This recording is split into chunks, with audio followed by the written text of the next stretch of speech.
sing digawe kendang terus potekan kuwi ciri khas desa ya mancing dadi lagu monggo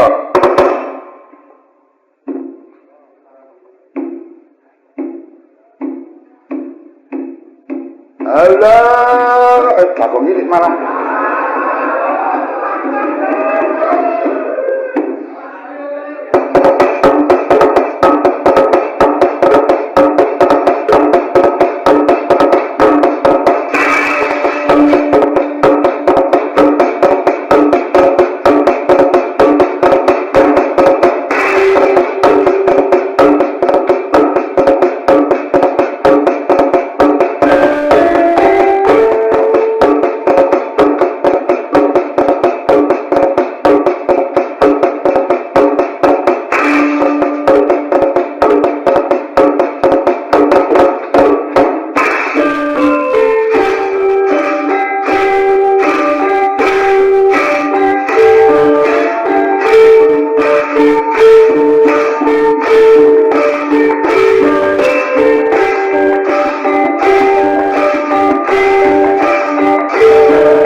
syukur ana paribasan ora ketang klungsu-klungsu kowe padha meludu gandeng wong seni kudumu marang nungso bangsamu ya lumantar dalaning seni wah inggih panjen penak kok metu dalan seni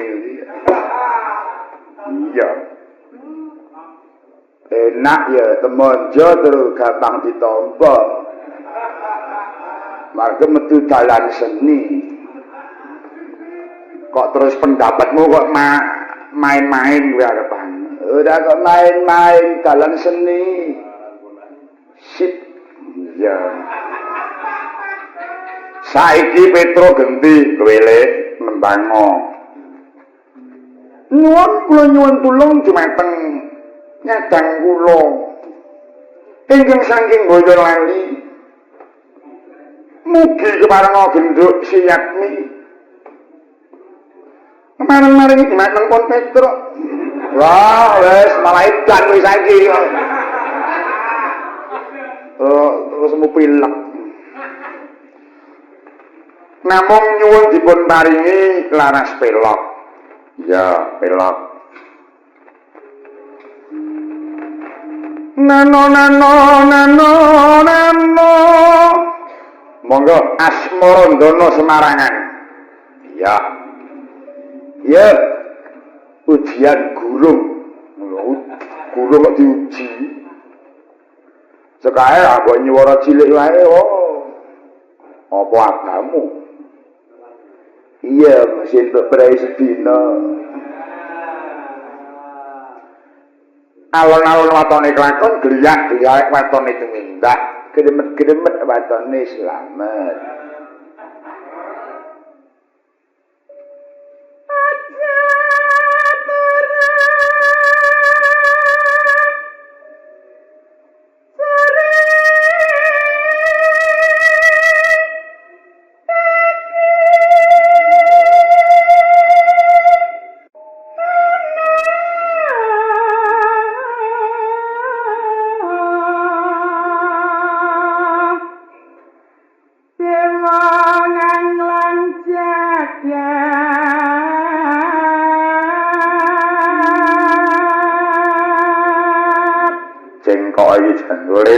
Leno. Kaya wonge. Saiki kemajuan kanggo kacamata barang.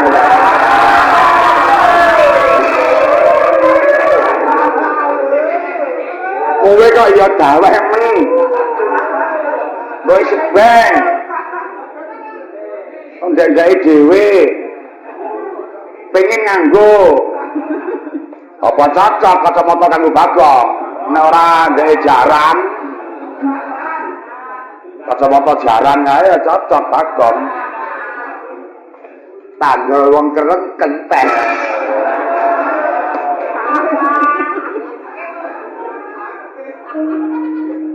Pangkes. Oh, wis menyoyo lagi nangkis.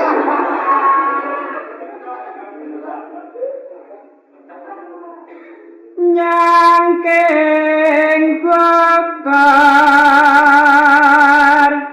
kencanane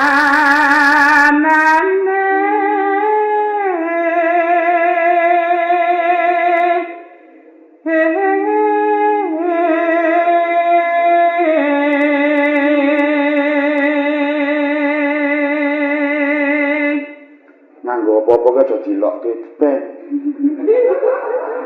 Ya kepengin melu gak kahanan kok. Kira-kira matur nuwun gawake mbako barang ngono kok ya.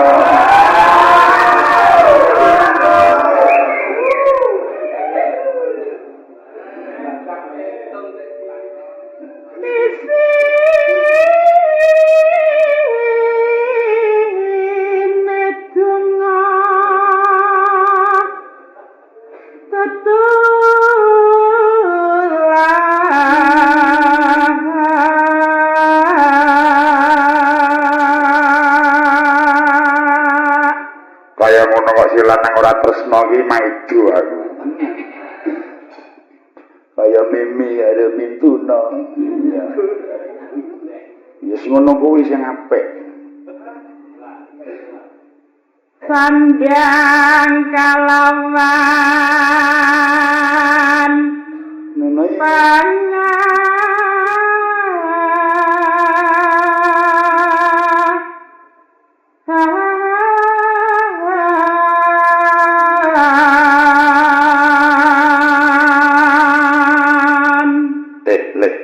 karo bocahe. Aku kesengsem karo suarane. Kanca, nek wong arep njaluk setelika apa kerekan timba wae.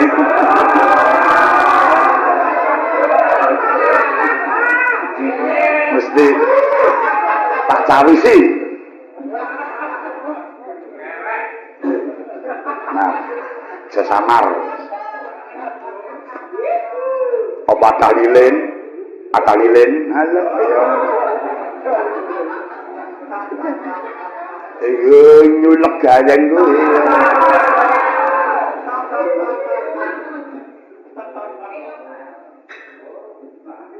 ya iku ben kaya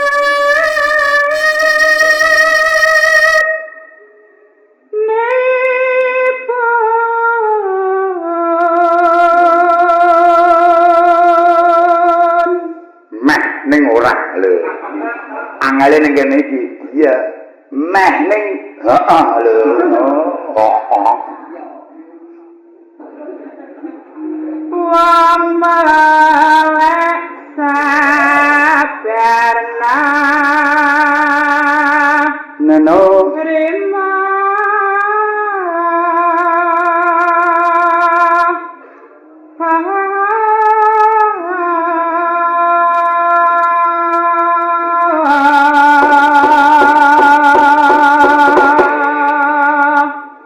banget tresnaku karo Angkatan Bersenjata Republik Indonesia kang nyatane wis manunggal karo rakyat. Kuwi pancen iki jaman kuno, mula kudu diuji mrih langgenge manunggale ngabri karo rakyat kuwi mau. Lho, diomongi ya.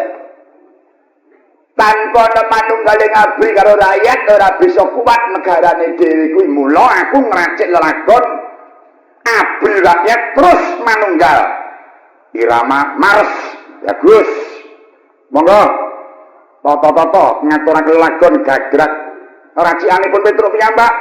Abri rakyat terus manunggal. Dados Abri Angkatan Bersenjata.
irama baris aku terus ngelak ngono ae iki. Swaraning wiraswara karo Ibu Pesindan kabarung gamelan iki kurang pati cetha. Karepmu saiki swara tok tanpa gamelan. Iya. Tata ngetoke atat. Engko tekan tentekan merdeka muni kabeh. Oh iya. Ngok merdeka. Iya, merdeka. Sing semangat. tak tung tung gong. Abri, angkatan bersenjata Republik Indonesia. Oh, kurang banget yo baleni. Was, ora nganggo gamelan ning swara tok terus tak tung abri. Ya, sing semangat. Tak tung tung gong. Abri, angkatan bersenjata Republik Indonesia. Abri, sedulurku, abri, kekasihku, kuwindeku, sedulurku, kekasihku, aja padha rebutan abri duwe kita kabeh, bangsa Indonesia, abrine rakyate wis manunggal lahir batin, tumeka akhir zaman, abri pengayoman, uga kekuatan jiwa, Pancasila. Raja Sabta Marga tangguh Rasa bangsa abri rakyat terus manunggal. Merdeka! Wah, tepat. Sing tak senengi kuwi ndekku gedhe ndekku.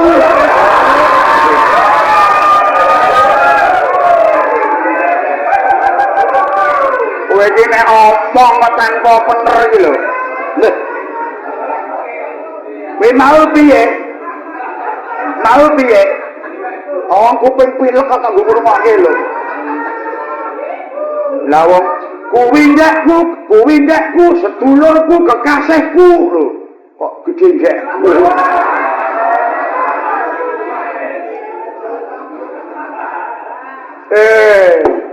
Ayo wong jenenge Bagong iki sluman-slumun ning nyatane sok slamet. Ya, kene ganti aku. Mundur. Jadi salah pangan kok kurang nembang apa? Ya, pokoke irama dangdut. Sulendro. Ya. Kok nek tak jaluki nyiji-nyiji ra entek kok. Ya. Kowe arep ngrumpok apa, Gong? Dadi wong iki mbok aja sok umuk. Nek umuk ndak ora apik. Iki ana lagune. Ya, lho, ayo. Dimirengke lagu Aja Umuk irama dangdut.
kalingan nom ya penak ngrungokke nek kaya aku iki. Ngrungokke kok melu megap-megap aku. Ayo nyatane sing diladeni awake dhewe iki ya werna-werna kok mong. Ya ana sing sepuh, nyatane ya caos sinom. Sing setengah sepuh dicaosi lelagon Asmarandana Semarangan. Nek sing lagi giya-giyake Bagong kuwi mau. Iya, lagi mentong-mentongnya megap-megap ae ya terus ya. Mentong-mentongnya ya. Iya. Mbak ya kalau megap-megap ya terus. Mentong-mentongnya ya. Iya ya bocah iki. Ya mau bulan balen. Sawetawis kinayan tapa ingkang paring dawuh ketingal prataning pandhita Kendhali Sada Sang Reksyana Magemraja tanpa arabat.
Sawetara nggonku ngrungokake rerepening kabeh anak-anakku.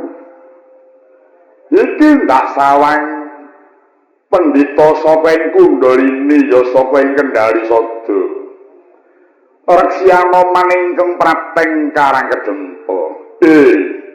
Begawan Anoman winantu Karaharjan tekamu ana ing wismaku kene Anoman.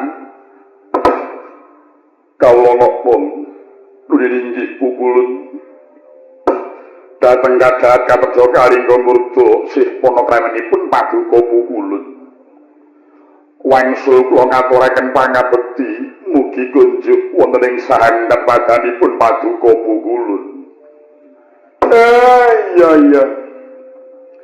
Banget panarimaku sira ngaturake pangabekti marang aku. Lan uga banget panarimaku dene sira tansah nyungga krama nyebut pekulun marang aku. Ngaringi kowe ora bakal kewren nonton marang kahananing Semar. Kawula napa niki. Pangestuku tampanono Anoman. Kajadong pangen kekalih kapundi wonten mestaka mugi dadosa jimat paripih paring pangestu paduka pukulun. Mburi kuwi kok ana bocah bagus temen. Kuwi anake sapa? Apa sedulurmu apa tanggamu? Nyuwun pangapunten Pekulun. Awon tanpa rupi menika yoga kula piyambak. Kuwi anakmu? Kawula napa niki? Urung tau krungu oleh ngurabi kok ora wis duwe anak semono gedene. Aku dhewe yo urung tau tuman Jogong. Lakon wayang kok ora dene Anoman yo urung tau krungu ya. Nung perkara urung rabi anak-anake kok gumun.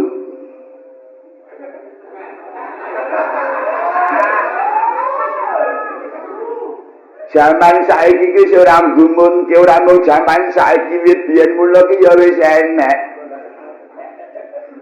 Mula nganti ning tembung kumpul kebu ki ya kuwi ta.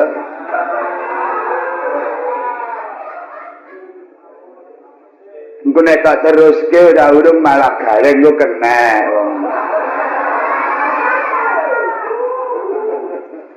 Iki tak betot ilatmu mudhar kok. Lah kuwi anakmu patutan karo sapa, Nyuwun pangapunten, kula kinten Pekulun boten badhe kekilapan. Nalikanipun kula kautus nyuwun Prabu Sri Bathara Rama supados nanjihaken palengganipun Gusti Klordian Sinta. Madala semanten kula menika kenging paekanipun Dewi Sayem Praba ingkang mapan wonten ing Guwa Windu. Iya aku kalingan. Kowe biyen diampirke karo sing jenenge Sayem Praba. Ana kono kowe disuguh wawan bubar mangan wawan kuwi banjur wuta. Inggih.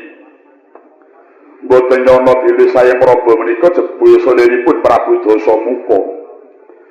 Mila kula gadah tekad lebeting manah menawi kula kelampahan saged mantun nyemrepi dhateng soroting Surya Malih kirang lega raos sing manah kula menawi kula dereng saged bergonjak Sayem Praba kelampahan kula saged nampi usada awit saking pakalipun satunggiling peksi ingkang paring pitulungan dhateng Punanoman kelampahan kula saged nyemrepi dhateng soroting Surya Malih mila lajeng kula inggih ngleksanakaken tekad kula kelampahan Sayem Praba kula bergonjak lajeng patutan setunggal inggih wingking menika dadi kuwi olehmu bergonjak karo si Sayem kuwi to Sayem Praba kok mung Sayem tok ora wong ora rewanda ya. Nek kira-kira duwe kesempatan kok ya mengsa nyelake lho.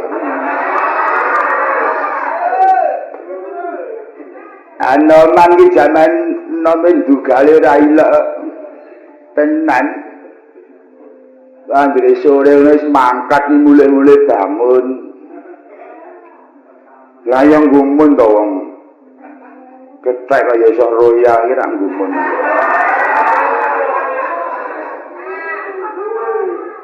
Ya kuwi yo rombongane gareng ya padha to. Kowe aja nyangkut aku.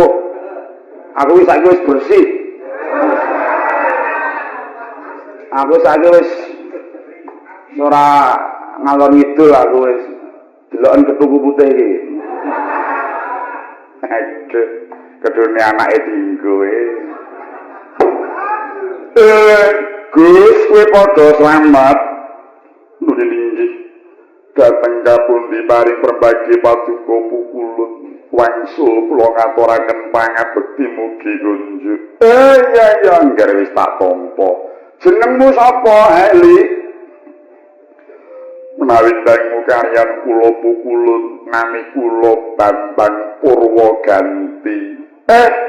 Jenenge nek apik temen. Anoman nuwun wonten dawuh. Anakmu kok jenenge Bambang Purwaganti? Kawula napa inggih menika namung mujudaken pepenget gumantos ing alam Ramayana ngancik ing alam Mahabharata mongko gesang kula sampun ngancik kalih alam inggih alam Ramayana inggih alam Mahabharata Gegandingan tasih pinaringan gesang mongko kula gadah yoga mila lajeng kula paringi temer Bambang Purwaganti gantos sing kapurwan saking Ramayana ngancik Mahabharata. Pancen pinter oleh mung golek jeneng.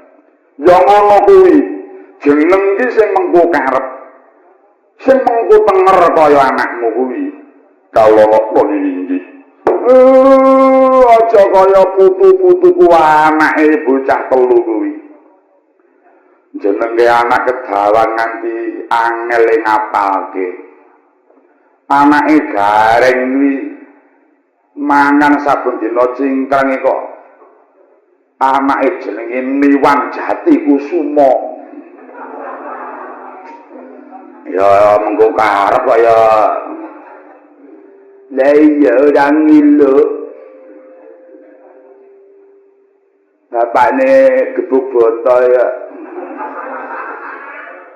anak Kumara Yekti tapi anakku liragil ini jenenge iblis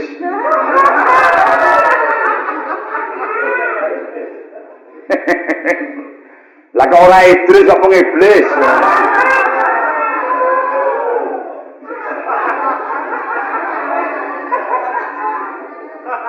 pamriye iki ya piye ta wong ya anak kok medeni wong coba. Lahir ceprot iki wis eneng brengose. Nih kebangetan kok nek anakmu iki coba. Anak wong kok lagi umur 8 tahun yang penjara wis ping 3. Nek tak titeni kok anggere cilikane nakal ki sok gedene mesti pinter. Ah ya rong karuan. Kari panggulawen kae kuwi kok. Mula jaman kuno ki tenan jenenge anak iki ora nika-nika. Ana bayi lair lanang pas dina ngat jenenge Ngatpono. Bayi wedok lair legi ya jenenge Legiem. Bisiki prasaja ning nyenengke. Lair Kemis ya jenenge Kemis. Rebu. Anakku ki jane ya tak karepke iki ya ngono. Asma Kinarya Japa anakku ki lanang jenenge Waluya ana jeloro ae. Bendina iki mangsur wis. Monggo jadi Waluya lho. Malah jadi kerokan. Dereng kawurawipun penemban Begawan Anoman kula ngaturaken wilujeng. Ya Kyai Nala garing wis tak tampa. Selamat Gus, nuningi Kiai dateng kapundi. Wilujeng penemban. Kilora Petruk ya wis tak tampa. Topet. Awet enom penemban. Biyen ya kaya ngono, saiki ya kaya ngono. Ya mung bathuke mung gak ombo.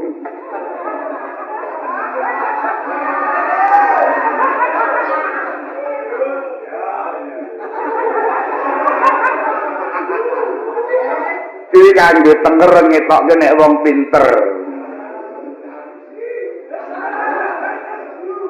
Pinter apa terane budak kok pinter. Selamat Gus. Inggih Ki Lurah Petruk dateng kapundi. Topek. Pemangkun anak wedok ngepek mantu ya gelem. Bocah kok bagus kaya ngono taruna ngungkuli bopol. Lah iya. Nek didelok bapak iki jan mengingi anake kok kaya gambar Winamun. Ya rahayune anakku ki tiru ibune Bagong. Lah iya tiru kowe raya. Buntutan terus. Raya selamat teman. Ya Lurah Bagong wis tak tampa. Aja kurang pangapura aku ora iso dosa karo kowe wong dhisik ya ngomong aku. Iya. Nek jane kowe iki anak-anakku nak aku lanang lho. Pak urut iki ngomong ndi? Lho, kuwi anake Anjani to. Nah iya. Anjani iki dadi wedok. Sapa? Anjani yen. Oh. Mung golek-golek wae. Selamat ya, Gen. inggih Kilurah Bagong dateng kapundi. Wis rabi. Nuli nggih dereng. Aja rabi sik. Ku ndak gelo kowe. Ora rabi kok gelo iki. Pokoke nek Joko tutupe Jokone sik. Nek perlu raja rabi karo raya padha ae. Oh, mantap. Ulang elek tok kandhake bocah iki arep nari karo sing tuwa. Kuwi nek omong sak omong ki sing apik dadi kena ditulat. Pamane ana bayi lali ngomong bisu bocah ya bisu. Marga ora nek sing gula wentang dadi kowe iki kudu ngati-ati nek omong karo bocah kuwi. Lah iya. Kejane Anoman. Bocah kok bagus kaya ngono. Gawe kaget tekane Anoman ana ing sudungku kene. Ana wigati apa kok kanton semengko pengawak bojro. Ya bangen ninggalan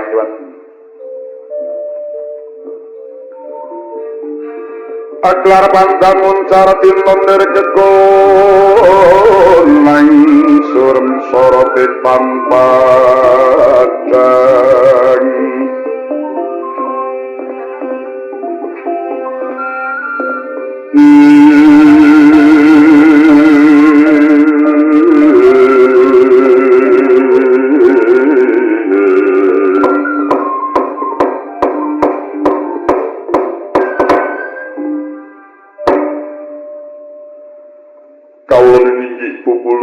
wale-wale menopo sowan kula ngrasa paduka pukulun kajari kula ngaturaken ingkang wigatos kula kepengin badhe nyara widhekaken dhateng gesang kula menika pukulun sampun kula aturaken kula weweng ajeng wiwit kula menika alam Aramaya sampun gesang ngantos ing mangke sampun ngancik Mahabharata paranggene kula taksih dipun gesangaken Kula meri kalian swargi papan Sugriwa tuwin kula meri kalian swargi kadang Yayi Jayawanggata. Sedaya sampun kapundhut kaliyan pangeran kenging menapa dene kula taksih dipun paringi yuswa panjang.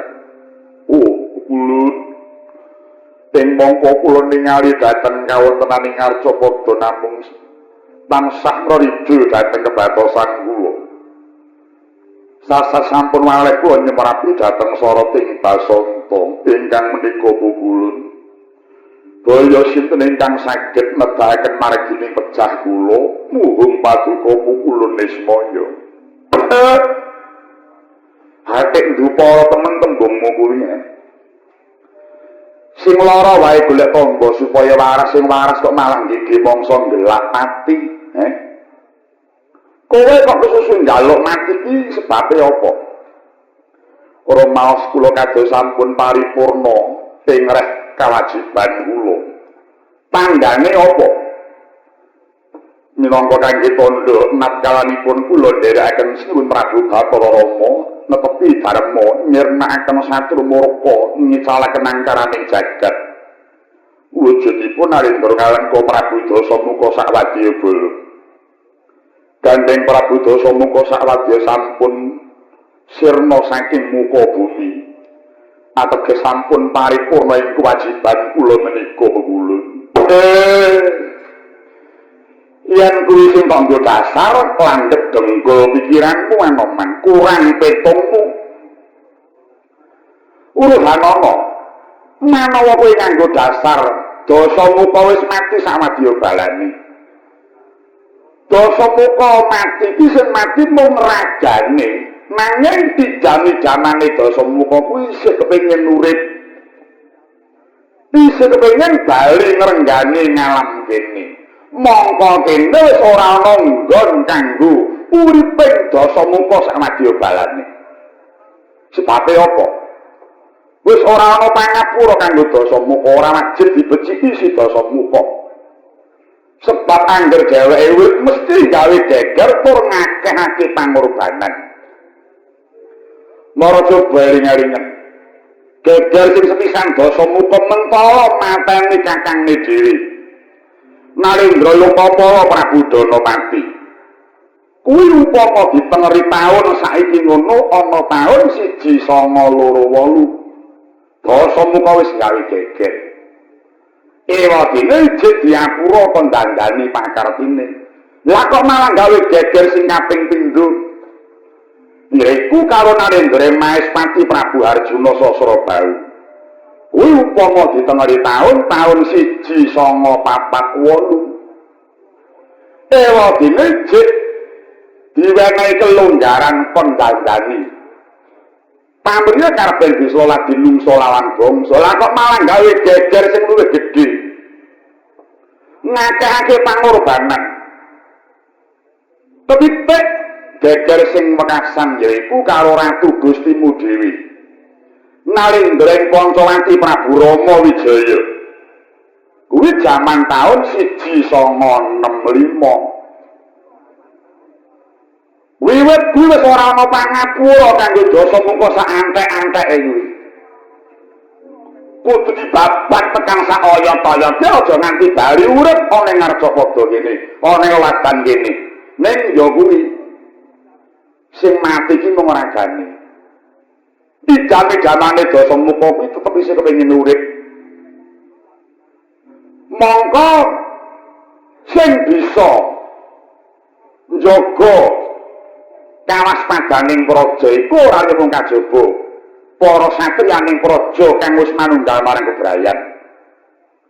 Luwih-luwih dipangarsani dening satriyaning praja ingkang wis kapernah werja ya kaya kowe kuwi.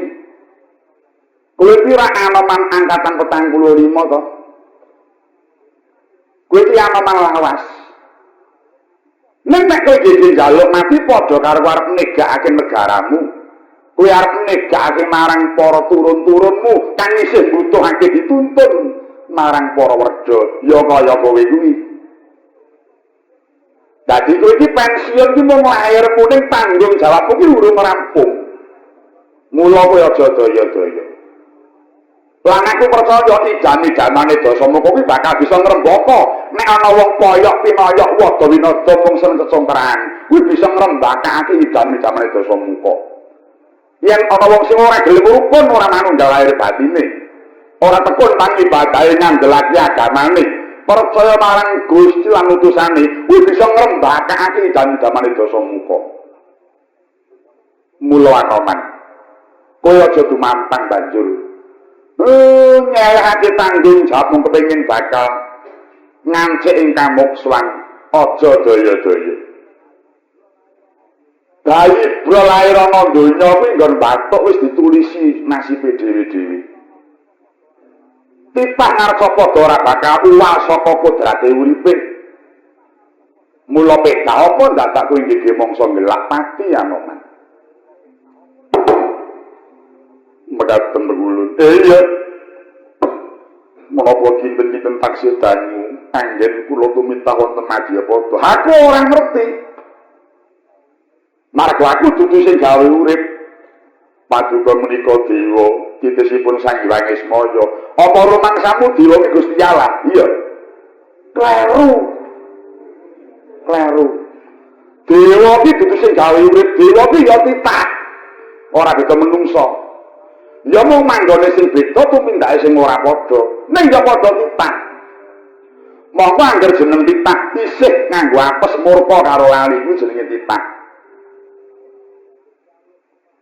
Mula yen kowe njaluk keterangan Bapati iki aja njaluk keterangan karo Semar utawa Dewane Ismaya iki kliru. Marga ya mung titah sewantah. Kowe ngatas marang Gusti kang karya jagat. Ngatas marang sing ngecek Lombok kuwi. Nek yen nganti kowe mengko bakal nggih mongso ngelak pati mongko durung winanci. Malah salah-salah dalanmu kleru ora tekan nggonmu. Marga ngeling ana. Urip ana donya ki ibarat kaya wong nyang pasar. Wong nyang pasar ku ora bakal kok ning pasar terus ora bakal. Mesti nek wis rampung oleh blonjo bali nyang omahe meneh. Lah iki bali menyang omah ku aja nganti keliru. Aja nganti kesasar. Marga nek nganti keliru dalanmu mengko dadi bantangan ning setan. Mula nenten ana wae marang panduning Gusti. Kawula kok ninggi lan kowe tak kandhani. Percaya syukur ora ya wis. Uripmu ki kaya uripku, lakuning uripmu ki kaya uriping tanggal, lakuning tanggal. Yen tanggal nom melu nom, yen tanggal tuwa melu tuwa. Cilakane nek tanggalane diuyuhi anake ya kuwi. Suwe. Iki meneng apa iki lagi penting lho. Nek kira-kira nggon penting ya aja tok lucone iku ndak. Kelangan mes. Gombal lho, diomong kok maido. Inggih kula keparenga paduka paring timbul dumateng tiyang sepuh kula. Awit marambah makating kula menika matur paranjene tutur ketawur. Karana Kanjeng Rama namung tansah nggih kepengin sedo.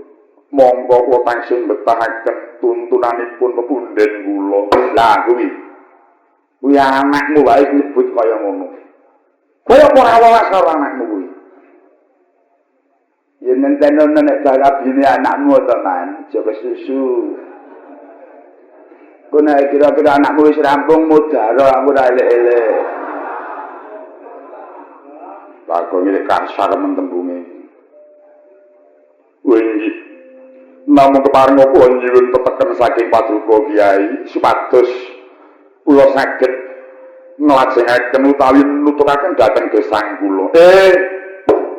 Wong urip kuwi apa to pamriye ora ya mung kajaba kudu mudi marang dalaning karahayon. Lamun kepengin manggih karahayon uripe aja nganti ninggal marganing karahayon limang prakara. Munggo apa to marganing karahayon limang perkara? Sepisan yaiku ngawuri kejaten lan surasaning paugeraning pangeran tumrap marang kawula. Ingkang minangka dadi jejasaring piandel utawa bebundelaning tekad kang den kepi. Kuwi dalan kang sepisan. Inggih. Dalan kang kaping pindho tansah nindakno bektimu marang pangeran lan utusane ingkang disentosake kanthi srana manembah manut satataning agama kang sira rasuk. Iku minangka dadi srana tetalining elingmu marang sing gawe urip. Kawula niki. Kaping 3 yaiku dalan budi dharma.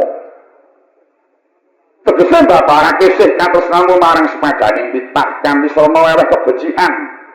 Kanggo mitulungi marang karabitaning liyan, kasangsaraning liyan, manut marang kebutuhane kang den tulungi, ning uga manut marang kekuwatane nggonmu bakal nulungi. Kowe nulungi marang para kang keserakat kena ning aja nganti nganggo ibarate lilin iki kiwatene dipadang ini ngawake dhewe diledek nganti ora krasa. Entek-entekan malah ora krasa. Lah kuwi aja nganti. Dadi kowe nulungono marang sing padha ibet nang yo manut sak kuwasamu, manut sak kekuwatanmu. Aja nganti kowe lali nyang kebutuhane uripmu dhewe. Kawula niki. Dalan kang kaping 4 yaiku kuwi nek ngunjara hawa nafsu kang tumuju marang tumindak piyala. Kuwi kudu dikunjara. Pamriye supaya ora ngridu marang lakumu nggonmu nindakake kewajiban liya-liyane. Kawula niki. Wondene kang wekasan nyenggana budi luhur supaya bisa kanggo sangu utawa srana nggo marani marang gegayuhaning urip kang sejati. Waton bisa nindakake 5 prakara dalaning karahayon. Uripmu bakal tinuntun kelawan pangeran Anoman.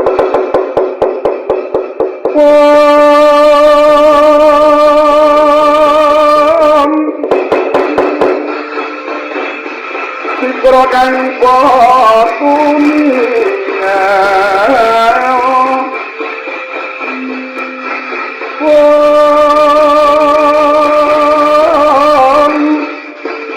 Acan bosan ngedali Lertake prilesing jondo Kang lengkung mangun sanyi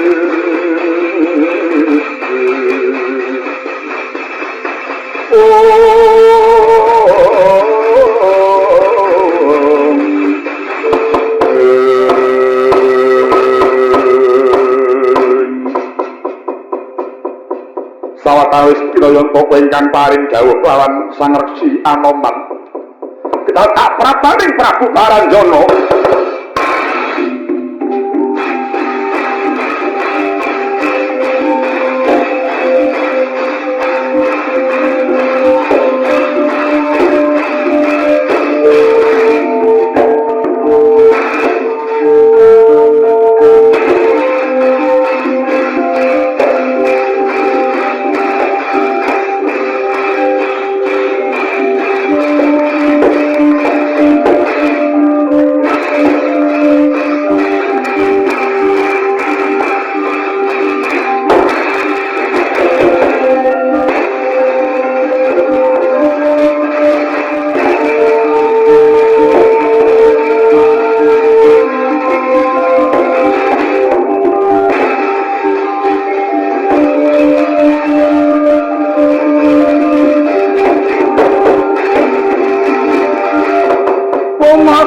Pratangka windu winyak emon-emon lir kemampang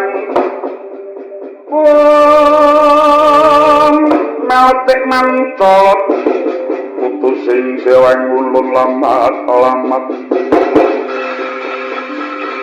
Kota ketiyungi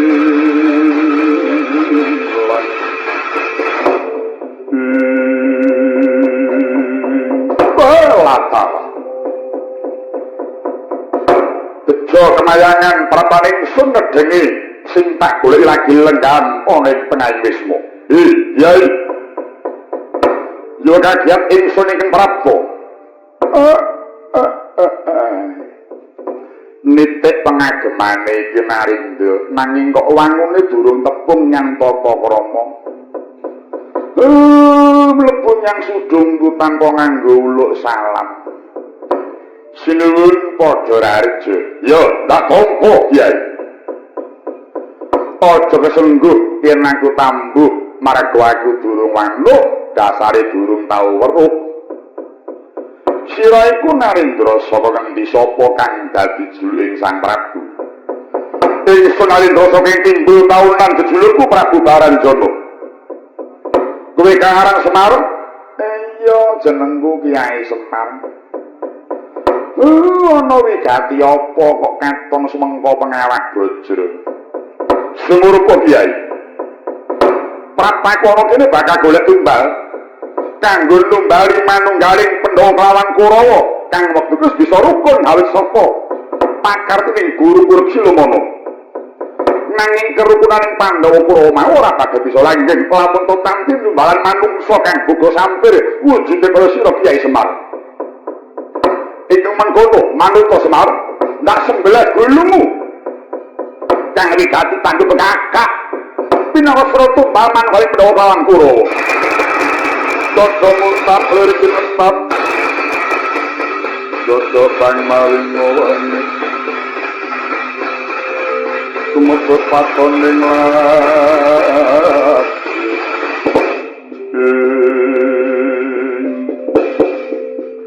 langap-langap waton ngucap kang pantepunging tata krama Prabu Baranjana. Lho, sapa iki? Lekno netramuanku Bambang Purwaganti bocah saka ing pertapan Kundul ini. Sumakean temen tembungmu bakal gendak sikara marang pekulune Semaya. Bakal sembodo yedanipun den kuwaton bisa nglangkai kunarmaning Bambang Purwaganti. Tak sawang bocah durung kumpul yang ndalek Kakang Sumbar. Kowe arep ndati marang Kyai Semar, pancen kapun dipikir kali metu jopo gandang jeneng aku.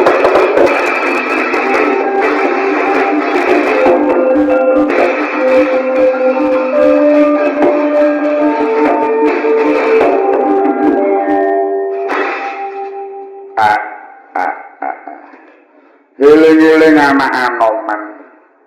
Getih Senopati tumurun menyang anake. Ing atase bocah urung sepiru wae wadine kok tanggap mribating sambuk. Ora ana sing mrentah, ora ana sing ngakon. Malang kagak perlu arep mbetengi karo Semar. Anoman ora ilang kowe duwe anak kaya kuwi mau. Pangestu paduka bugulun kados pangaten menggah panggulawentah kula dhateng anak kula pun Purwaganti. Tepet. Mula ya mula sing tuwa iki ditirokke karo anak.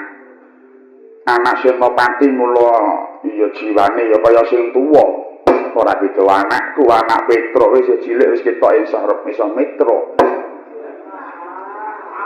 Iya. Ada anakku. Aku ki tukang rekam, anakku ya pinter tuku kaset.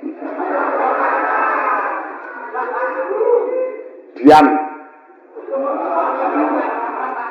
Menang. Ora ngerti keamanan iki. Cek. Menengah terus senani ada cipta gareng.